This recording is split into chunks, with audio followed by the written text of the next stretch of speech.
Accounts receivable is now where we find ourselves diving into a little bit deeper with chapter 8. So accounts receivable, we know, and we've previously learned, it is an asset. And an accounts receivable is recorded anytime we generate sales and we don't collect cash. And instead, we let the customer pay us later. That's the accounting for accounts receivable. So debit accounts receivable, let's say for a $500 sale, credit revenue. So we've earned revenue, but we haven't been paid for it yet. So now as we think about accounts receivable, we're going to further evaluate this accounts receivable. Now, remember, if we would have received cash, we're done with the transaction. We have the cash in our bank. There's no need to further review that transaction. However, with accounts receivable, we're not done yet.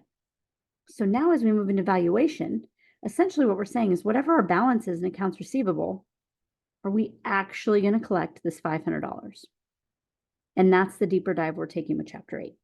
So if you notice as you're working, this is very similar to homework number 11 in our second set of homework. And so as you think about what is being presented here, we've got some data. We're going to use this for 1 and 2 questions down below.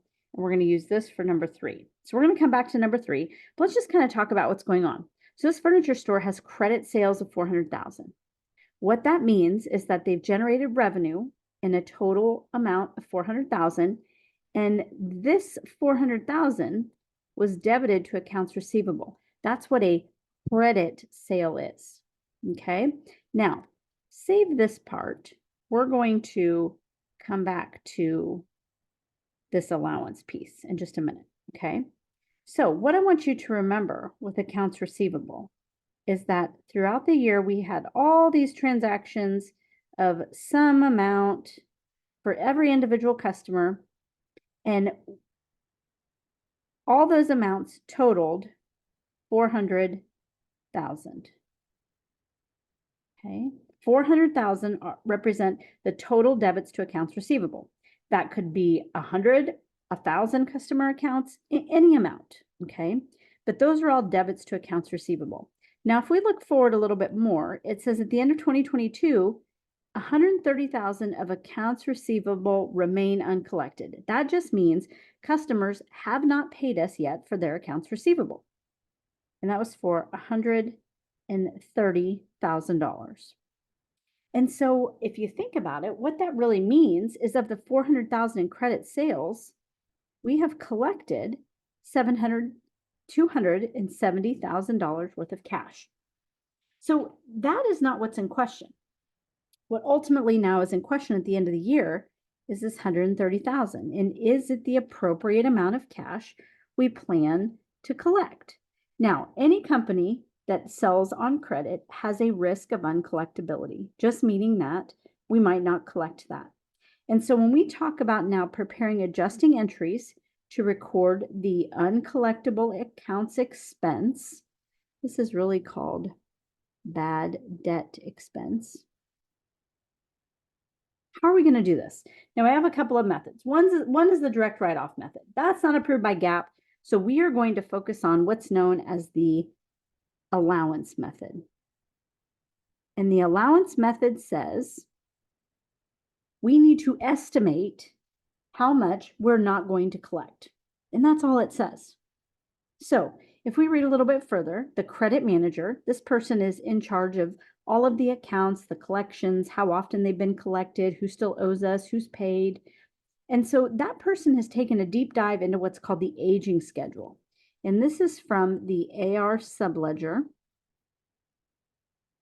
which is really just a detail of who owes us the $130,000.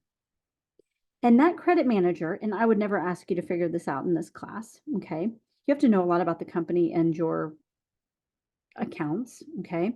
So they estimate 7,000 of the 130 are not going to be collected. And so essentially what we're saying is that 130 minus 7,000 equals the net receivables we plan to collect. or that we estimate to collect. All of this is also based on estimates, so keep that in mind as we're working through this. It doesn't have to be exact, but we're trying to make a really good estimate of what we're not going to collect. So 130,000 minus 7,000 is the net cash realizable value. So what we're saying is that no user of the financial statements, we don't expect to collect 130. We're going to collect 130 minus 7,000.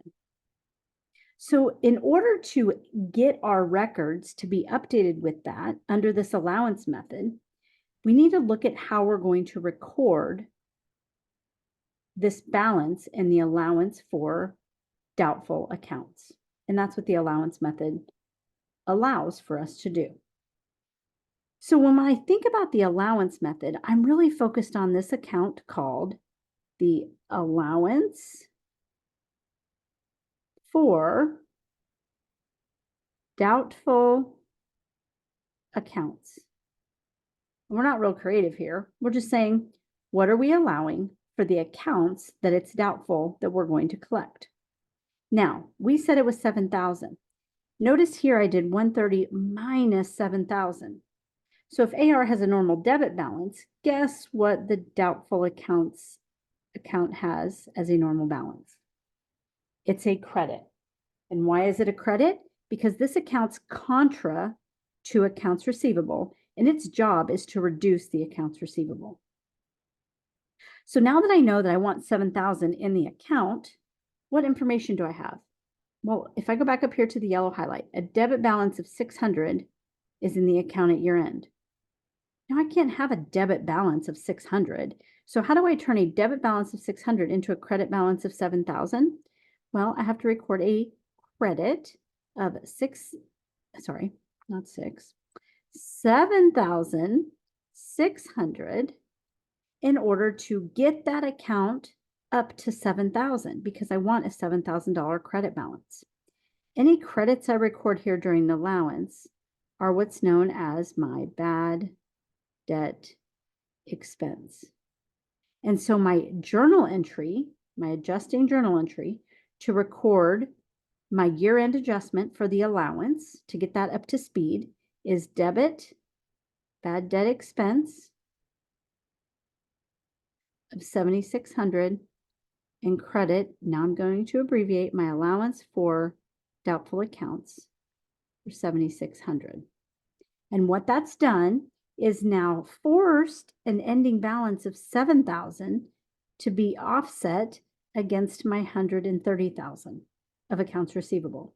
Now at this point, I don't know who's not going to pay me back. I just know that my history of my company shows that I do have some uncollectible accounts, and I've now recognized the journal entry to get to that point. In the next video, we're going to walk through what the balance sheet looks like for this allowance methodology. And we're going to talk about now what happens when we actually incur a customer or come across a customer who we finally determine is not in fact going to pay us back.